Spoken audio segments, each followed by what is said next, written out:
हमारे इंडिया में एक फेमस कहावत है और वो है कि नकल करने के लिए भी अकल की जरूरत होती है। और इस लाइन को मोहित और इनके भाई राहुल यादव ने सीरियसली ले ली और मिनिमलिस्ट लॉन्च किया, एक ऐसा ब्रांड जो सिर्फ 4 साल में 3000 करोड़ की वैल्यूएशन तक पहुंच गया। लेकिन ये सक्सेस कहानी सिर्फ एक ऑर्गेनिक स्किन केयर ब्रांड की नहीं है, बल्कि ये है स्मार्ट स्ट्रेटेजी, एथिकल मार्केटिंग और डिस्ट्रप्टिव ब्रांडिंग का एक परफेक्ट एग्जांपल। ये एक ऐसा ब्रांड है जो मार्केट में आया और देखते देखते सबका स्किन केयर रूटीन का एक हिस्सा बन गया। मिनिमलिस्ट के कस्टमर्स दूसरे ब्रांड के कस्टमर्स के कंपैरिजन में बहुत ज्यादा लॉयल है, क्योंकि मिनिमलिस्ट अपने कस्टमर से बहुत ज्यादा ट्रांसपेरेंट रहता है।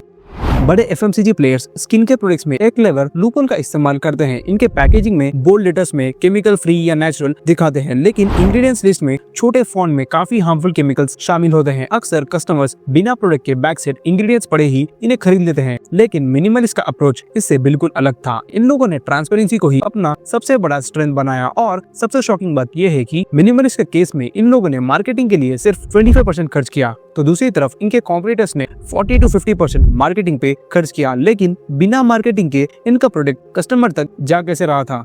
2020 में लॉन्च होने के सिर्फ 8 मंथ्स के अंदर मिनिमलिस्ट ने 100 करोड़ का मार्केट कैप अचीव कर लिया, एक ब्रेकआउट ग्रोथ जो इंडियन स्किन केयर इंडस्ट्री के लिए एक बेंचमार्क सेट कर गया। ब्रांड एक्सपोनेंशियल पेस पर ग्रो हो रहा था, लेकिन फिर कहानी में एक ड्रामेटिक ट्विस्ट आता है। 22 जनवरी 2025 को HUL ने मिनिमलिस्ट को 3000 करोड़ में एक्वायर कर लिया। लेकिन यहाँ एक बड़ा सवाल खड़ा होता है, मिनिमलिस्ट का फ्यूचर इतना प्रॉमिसिंग था, मल्टीपल ग्रोथ एवेन्यूज अवेलेबल थे, तो फाउंडर्स ने अपना ब्रांड बेचने का डिसीजन क्यों लिया?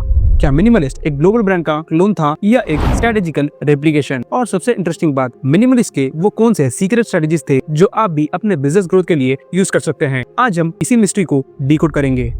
ये कहानी शुरू होती है जयपुर में, जब मोहित और इनके भाई राहुल कार देखो में काम कर रहे थे और इन्हें इंडियन स्किन केयर इंडस्ट्री में कुछ नया करना था। और इसी सोच से ये 2018 में फ्रीविल लॉन्च करते हैं। इन्होंने ऑलरेडी एक स्टार्टअप 2010 में लॉन्च किया था जिसका नाम था मैंगो स्ट्रीट। मैंगो स्ट्रीट एक ई-कॉमर्स प्लेटफॉर्म था जहाँ पर ये ब्रांडेड किड्सवेयर बेचते थे। इसे बाद में हश बेबीज ने एक्वायर कर लिया था और अब ये स्किन केयर में कुछ नया करने की सोच रहे थे और इसी सोच से ये फ्रीविल लॉन्च करते हैं। फ्रीविल इंडिया की पहली ब्यूटी कंपनी थी जो कस्टमर्स को उनके स्पेसिफिक हेयर टाइप और कंसर्न के हिसाब से पर्सनलाइज्ड हेयर केयर प्रोडक्ट्स देती थी। हर कस्टमर के लिए अलग फॉर्मुलेशन रेडी किया जाता था, जो एक यूनिक कॉन्सेप्ट था और इनिशियल फेज में ये काफी सक्सेसफुल भी रहा। लेकिन स्केलेबिलिटी एक बड़ा चैलेंज बन गया। हर इंडिविजुअल के लिए अलग प्रोडक्ट बनाना एक टाइम कंज्यूमिंग और कॉस्टली प्रोसेस था। मोहित और राहुल समझ गए कि फ्रीविल एक सर्टेन लेवल तक ही ग्रो कर सकता है और मास मार्केट में सक्सेस पाना मुश्किल होगा। यहाँ से उन्होंने एक नया अप्रोच अडॉप्ट किया। पर्सनलाइज्ड प्रोडक्ट्स बनाने के बजाय ऐसा हाई क्वालिटी स्किन के प्रोडक्ट्स लॉन्च करना चाहा जो स्पेसिफिक प्रॉब्लम सॉल्व करें,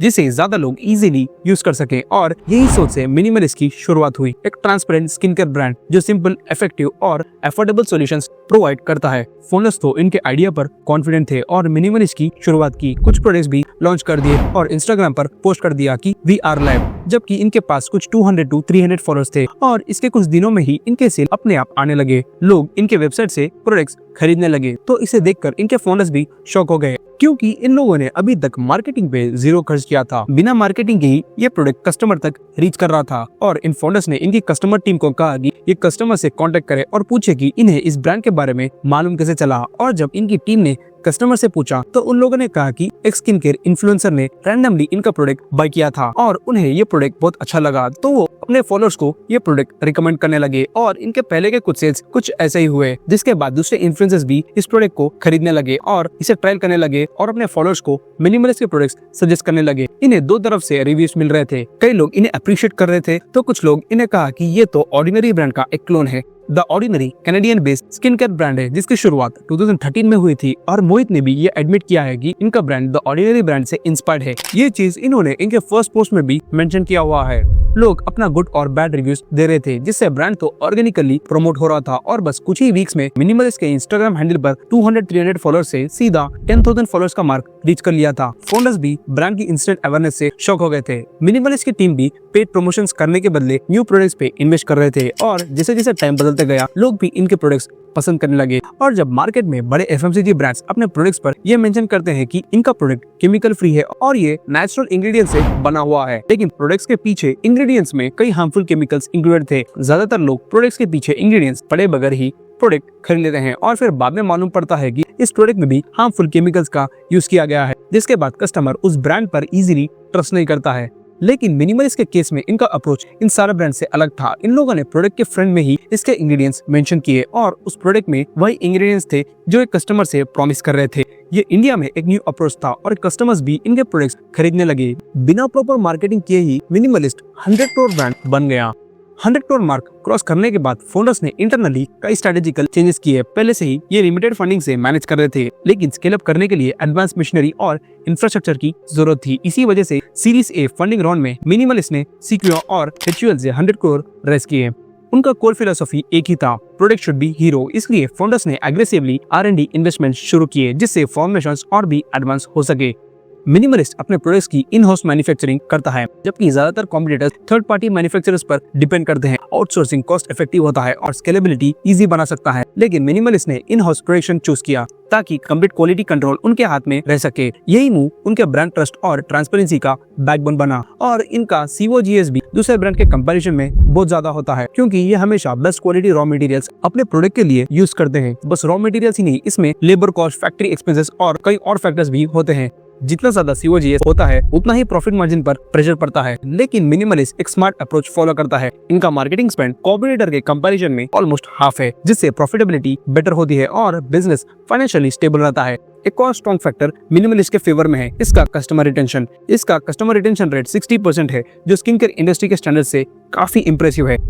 Are you comfortable sharing कि retention क्या है? Yeah, sure, yeah. What's your retention? I'm just taking some proxy.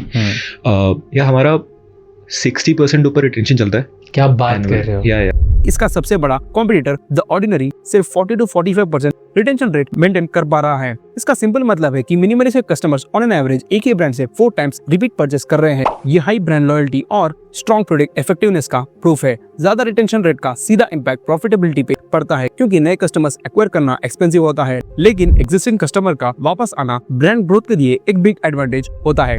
Minimalist का प्रोडक्ट रेंज और ब्रांडिंग काफी हद तक द ऑर्डिनरी से सिमिलर है, लेकिन the difference is minimalist Indian skin types और रीजनल स्किन केयर कंसर्न्स को टारगेट करता है। The main difference is price positioning. ये है द ऑर्डिनरी का प्रोडक्ट जिसकी प्राइसिंग है 950 रुपीज की, और ये है मिनिमलिस्ट का प्रोडक्ट, इसकी प्राइसिंग है 699 रुपीज। आप देख सकते हो कि ये प्रोडक्ट्स में 250 रुपीज का फर्क है। अब आप लोग सोच रहे होंगे कि आखिर प्राइसिंग में इतना फर्क क्यों है। The main reason is the ordinary का प्रोडक्ट इंपोर्टेड है, जिससे इसे कई और टैक्सेस पे करना होता है और ये इंडियन कस्टमर्स के लिए थोड़ा महंगा हो जाता है, जबकि मिनिमलिस्ट के प्रोडक्ट्स इंडिया में ही मैन्युफैक्चर होते हैं, जिससे इसका कॉस्ट इतना कम होता है। इससे ये मालूम पड़ रहा है कि मिनिमलिस्ट एक कॉपीकैट नहीं है, बल्कि ये एक लोकलाइज्ड डिस्ट्रप्टर है। और मोहित ने कस्टमर का मिथ दूर करने के लिए यह कहा है कि हर skin care product 100% chemical free नहीं होता है, क्योंकि वाटर भी हाइड्रोजन और ऑक्सीजन का केमिकल मिक्स है, तो स्किन केयर प्रोडक्ट बहुत दूर की बात है। इन्होंने एक्सप्लेन किया कि कुछ केमिकल्स है जो नेचुरल प्रोडक्ट से अच्छा रिजल्ट देते हैं, क्योंकि मिनिमलिस्ट कुछ नया नहीं कर रहा है, ये वही काम कर रहा है जो HUL और हिमालय कई डिकेड से करते आ रहे हैं। The only changes honesty, boldness and full transparency, जो इनका USP बन गया। 2024 में इंडियन फेशियल सिरप इंडस्ट्री का $114 मिलियन का मार्केट है, और ये मार्केट ईयर ऑन ईयर 7.5% से ग्रो हो रहा है, और 2030 तक ये मार्केट एक्सपेक्टेड $175 मिलियन तक रीच होने वाला है।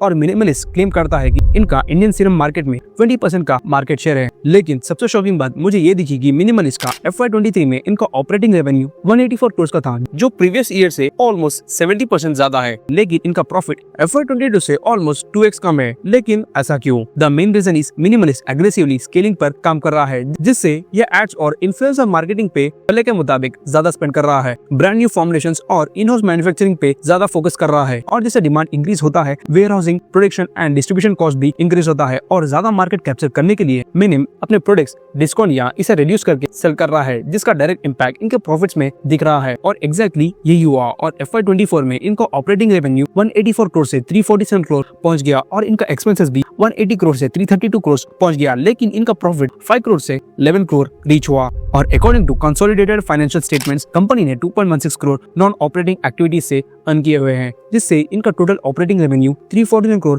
पहुंच गया। इसका EBITDA 3% से 4% ग्रो हो रहा है, ये भी बहुत कम है। हो सकता है कमिंग डेज में इनका प्रॉफिटेबिलिटी बढ़े, क्योंकि अब तक इसके मेजॉरिटी स्टेक होल्डर्स इनके फाउंडर्स है, जो 60% तक होल्ड करते हैं। और फिर 22 जनवरी 2025 में HUL 2955 करोड़ में मिनिमलिस्ट को एक्वायर कर लेता है। मिनिमलिस्ट ने science backed, transparency driven skin care category में अपना एक स्ट्रॉन्ग ब्रांड इमेज बना लिया था, लेकिन HUL जैसे ग्लोबल FMCG जेन के पास इस सेगमेंट में उतनी स्ट्रॉन्ग प्रेजेंस नहीं थी। इस वजह से HUL के लिए मिनिमलिस्ट एक परफेक्ट फिट बन गया। मिनिमलिस्ट अपने प्रोडक्ट्स की मैन्युफैक्चरिंग आउटसोर्सिंग नहीं करता है, जिससे इसका कंट्रोल ओवर क्वालिटी काफी स्ट्रॉन्ग होता है। HUL भी इसी अप्रोच को फॉलो करना चाहता था ताकि सप्लाई चेन का ज्यादा कंट्रोल रहे और प्रॉफिट मार्जिन्स भी इंप्रूव हो सके। मिनिमलिस्ट की 90% सेल्स ऑनलाइन होती है, जो डायरेक्ट टू कंज्यूमर मॉडल पे बेस्ड होती है। लेकिन अगर इसे 1000 करोड़ ब्रांड बनाना है तो ऑफलाइन रिटेल मार्केट में एंटर करना पड़ेगा। HUL की वर्ल्ड डिस्ट्रीब्यूशन नेटवर्क की मदद से ये भी मुमकिन हो जाएगा। इंटरनेशनल स्किन केयर ब्रांड जैसे the ordinary, parlours choice Indian market में अग्रेसिवली एंटर कर रहे हैं। इनके पास मिनिमलिस्ट से कई गुना ज्यादा SKUs एंड R&D बजट से। मिनिमलिस्ट के लिए इन ग्लोबल ब्रांड से कम्पीट करने के लिए HUL जैसे ग्लोबल जेन की हेल्प जरूर पड़ेगी। मेरे पर्सनल ओपिनियन में ये टू साइड विन केस है। आकाश और मोहित ने भी ये एश्योर किया है कि HUL के एक्विजिशन के बाद भी मिनिमलिस्ट अपने कोर प्रिंसिपल्स और ब्रांड फिलॉसफी को मेंटेन करेगा। ये deal HUL skin care expansion और मिनिमलिस्ट ग्रोथ विजन दोनों के लिए बेनिफिशियल है। फ्रेंड्स, आपको ये एक्विजिशन कैसा लगा? क्या ये डिसीजन सही था या गलत? कमेंट्स में जरूर बताइए। That's it for today. मिलते हैं अगली वीडियो में।